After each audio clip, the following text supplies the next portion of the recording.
Anda kembali di Presisi Pagi. Polres Grobogan mengapresiasi kinerja anggota dalam pengamanan pemilu 2024. Seluruh anggota Polres Grobogan mendapatkan voucher makan gratis karena pelaksanaan pemilu dapat berjalan secara kondusif. Usai pelaksanaan pengamanan pemilu 2024, Polres Grobogan menggelar apel konsolidasi. Kegiatan yang dipimpin langsung oleh Kapolres Grobogan, AKBP Dedi Anung Kurniawan tersebut dilaksanakan di halaman Mapolres Grobogan, Jawa Tengah. Kapolres Grobogan mengatakan, proses pemungutan suara pemilu 2024 di Kabupaten Grobogan berlangsung dengan kondusif dan menyampaikan apresiasi kepada seluruh personel Polres Grobogan atas kerjasama selama pelaksanaan pengamanan pemungutan suara pemilu 2024. Sebagai bentuk apresiasi, Kapolres memberikan voucher makan gratis kepada seluruh petugas pengamanan TPS dari salah satu rumah makan yang ada di Purwodadi. Kita apelkan, kita konsolidasikan para personil pengamanan TPS. Kita sampaikan apresiasi dari pimpinan Polda Jawa Tengah bahwa mereka sudah melaksanakan tugas dengan aman, lancar, sesuai dengan SOP sehingga pelaksanaan pemungutan suara di seluruh wilayah Kabupaten Grobogan berjalan dengan lancar tanpa hambatan suatu apapun. Kemudian kami dari pimpinan Polres Grobogan memberikan apresiasi bekerja sama dengan pemilik salah satu restoran di wilayah Kabupaten Grobogan untuk memberikan apresiasi makan gratis kepada seluruh personel pengamanan TPS di wilayah hukum Polres Grobogan. Mudah-mudahan ini bisa sedikit memberikan ucapan terima kasih kita kepada rekan-rekan kita yang sudah mengamankan TPS lebih dari 24 jam di TPS-nya masing-masing. Kapolres juga mengimbau seluruh personel yang telah melaksanakan pengamanan TPS agar selalu menjaga kesehatan dan keselamatan. Dari Humas Polres Grobogan, Jawa Tengah, melaporkan untuk Polri TV. Sementara itu di Balikpapan, Kapolresta Balikpapan mengunjungi anggota kelompok penyelenggara pemungutan suara yang masih dirawat di rumah sakit akibat kelelahan saat melaksanakan tugasnya pada pemilu 2024. Kunjungan ini merupakan bentuk kepedulian dan apresiasi Polresta Balikpapan kepada para KPPS yang telah berjuang untuk menyukseskan pesta demokrasi di Kota Balikpapan.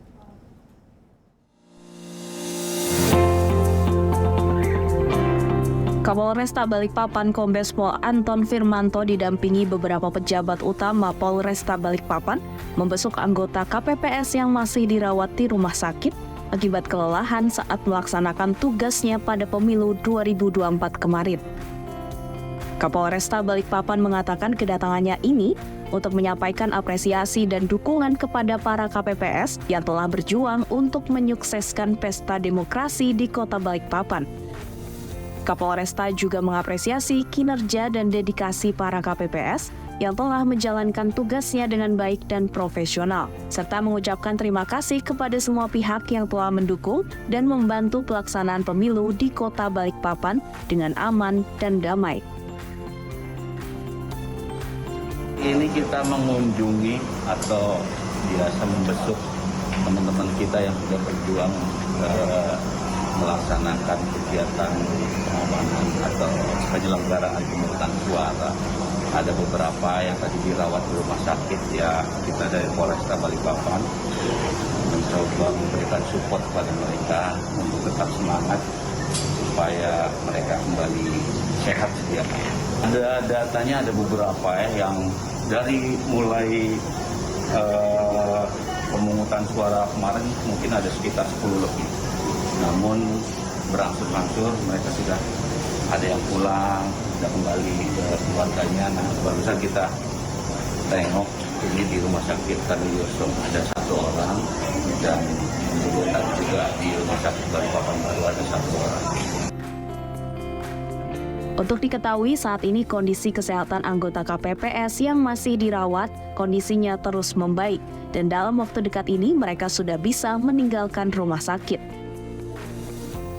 Dari Humas Polresta Balikpapan, Polda Kalimantan Timur melaporkan untuk Polri TV.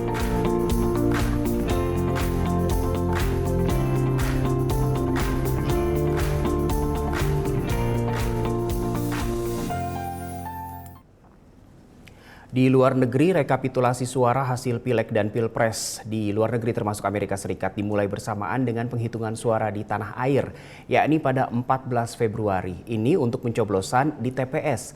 Namun yang dari pos baru dilakukan pada 15 Februari. Dan bagaimana hasilnya? Selengkapnya ikuti laporan tim VOA berikut ini.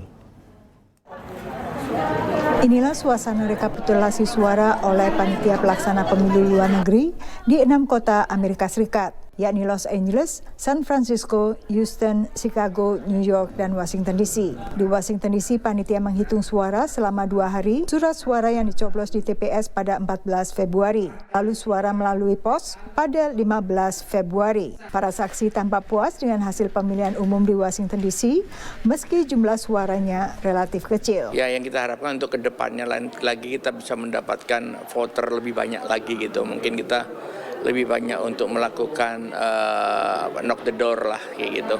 Lagi karena transparan banget ke PPL, anggota PPLN-nya. Kalaupun ada surat sah tidak sah ya seperti biasa lah ya, kayak coblosnya ke sana di luar kotak gitu-gitu sih. Kalau dari kecurangan misalnya dari PPLN sendiri atau dari paslon-paslon itu nggak ada sama sekali. Kalau menurut saya sih saksi juga punya turut andil ya untuk menjaga keamanan, karena kita juga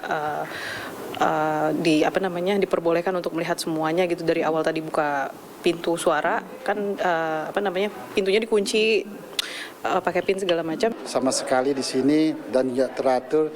Lagi pun kalian kan sudah ada di sini dan menyerahkan dari kemarin dari tanggal 10 itu, iya kan? Jadi aman lah. Sementara PPLN New York dan Houston tak hanya menghitung surat suara dari TPS maupun pos, tapi juga surat suara dari kotak suara keliling atau KSK yang sebelumnya telah mendatangi pemilih di sejumlah kota dengan populasi besar warga Indonesia. Untuk New York ada juga surat suara dari KSK Philadelphia dan Dover. Sementara di Houston ada 7 KSK meliputi tak hanya negara bagian Texas, tempat Houston berada, tapi juga Arkansas, Florida, Georgia, Louisiana, dan Oklahoma. Untuk penghitungan surat suara dari TPS pada tanggal 14 Februari, yang dihitung hanya surat suara yang diterima pada hari pencoblosan di TPS dan juga surat suara dari kotak suara keliling. Tetapi untuk penghitungan lewat pos lebih fleksibel. Panitia akan menerima surat suara tambahan bahkan pada hari penghitungan 15 Februari hingga penghitungan ditutup. Dengan demikian tidak ada surat suara yang terbuang. Meminta persetujuan dari Panwaslu maupun dari para saksi. Kita tunggu lagi satu kali lagi dan ternyata memang datang satu surat suara dan itu merupakan suara pos. Hasil penghitungan surat yang paling cepat diketahui adalah dari PPLN Washington DC dan Chicago, Illinois, karena jumlah surat suara yang dihitung lebih kecil dibandingkan wilayah lainnya. Tetapi permasalahan kita, karena DPT itu kan ditutup 21 Juni 2023 ya.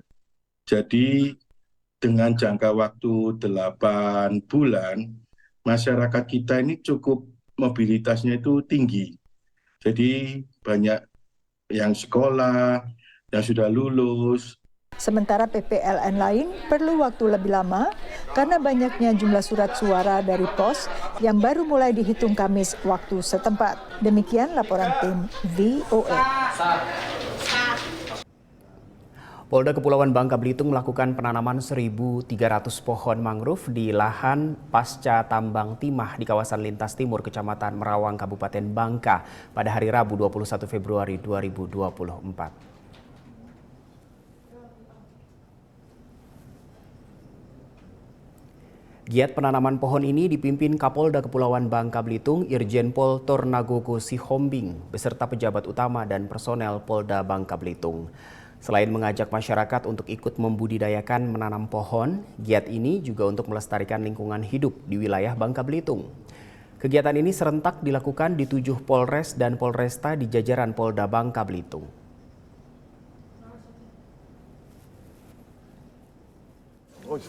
Jadi pada hari ini kita kembali melanjutkan penanaman pohon. Kali ini kita menanam bibit mangrove ya di Bangka Induk ini, di Bangka Induk, Kabupaten Bangka Induk, dan ini kita menanam di 1 hektar lahan gambut ya, yang kemudian nanti akan seluas 1 hektar ya, dan 1.300 bibit mangrove. Untuk itu kita akan terus melakukan penanaman di wilayah Bangka Belitung ini, di mana kita wajib ya, dan kita menghimbau juga seluruh masyarakat juga ikut membudayakan ya, menanam, karena kita harus melestarikan lingkungan hidup kita ya, yang ada di wilayah Bangka Belitung, sehingga Bangka Belitung itu bisa menghasilkan lingkungan yang lestari, lingkungan yang berekosistem, dan lingkungan yang punya kehidupan yang kita juga bisa rasakan ya.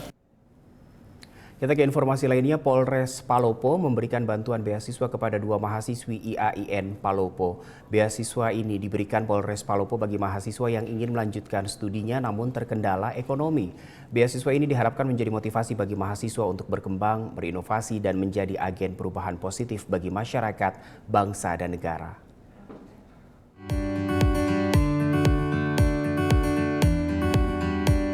Polres Palopo memberikan bantuan beasiswa pada 2 orang mahasiswi IAIN Palopo yang hampir putus kuliah akibat terkendala biaya UKT.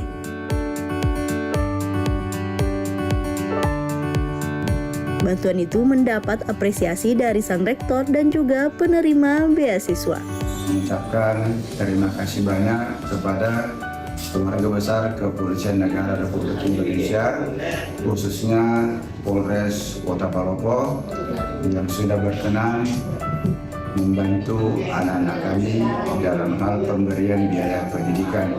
Kami sangat berharap bantuan ini adalah bantuan sangat yang tulus ikhlas, yang sekaligus mencerminkan bahwa Kepolisian Negara Republik Indonesia, khususnya Polres Kota Palopo, punya kepedulian yang tinggi terhadap pendidikan Indonesia, dan mereka yakin bahwa dengan ikut membantu memberikan bantuan biaya pendidikan bagi anak kita sudah ikut mencerdaskan kehidupan bangsa. Bantuan biaya pendidikan yang diberikan oleh Kapolres Palopo kepada anak-anak kami itu adalah anak-anak kami yang hampir putus kuliah.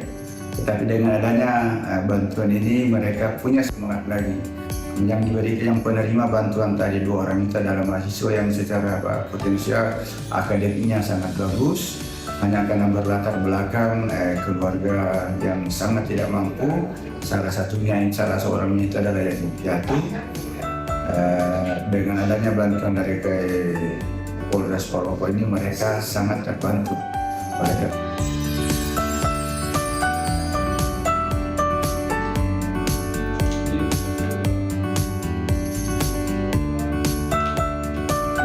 Tentunya terima kasih kepada Bapak Kapolres. Semoga dengan beasiswa ini saya bisa untuk dipakai dengan baik untuk membayar UKT. Terima kasih kepada Bapak Kapolres sudah membantu saya untuk membayar UKT saya. Bantuan ini sangat-sangat membantu untuk saya. Sangat-sangat bahagia karena sangat-sangat membantu untuk saya membayar UKT. Tahun ini Polri memberikan kesempatan kepada penyandang disabilitas untuk masuk menjadi anggota Polri. Salah satunya melalui seleksi masuk Sekolah Inspektur Polisi Sumber Sarjana yang sejauh ini telah memasuki tahapan pemeriksaan kesehatan. Dari 226 calon siswa mengikuti seleksi, salah satu calon siswa merupakan penyandang disabilitas. Berikut laporan selengkapnya dari Bribtu Mia dari Akpol Semarang.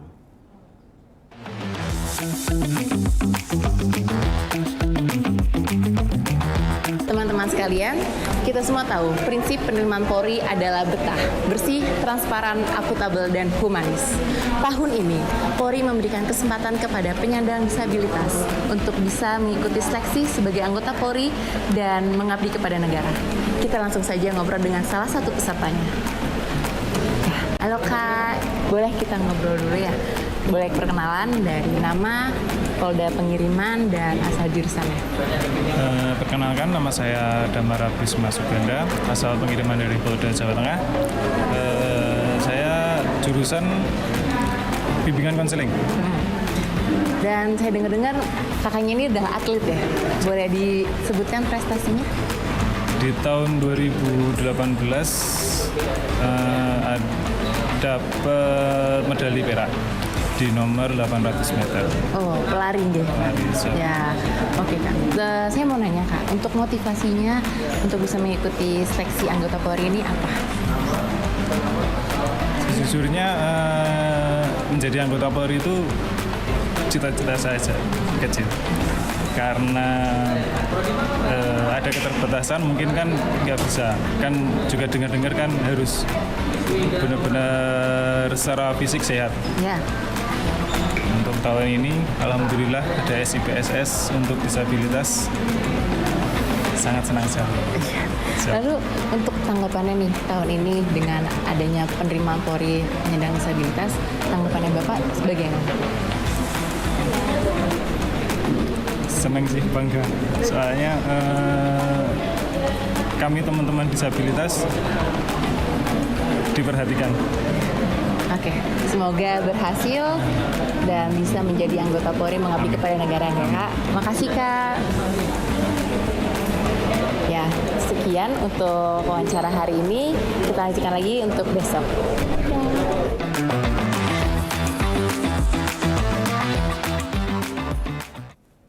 Pemirsa, tetaplah bersama kami, Presisi Pagi masih akan segera kembali.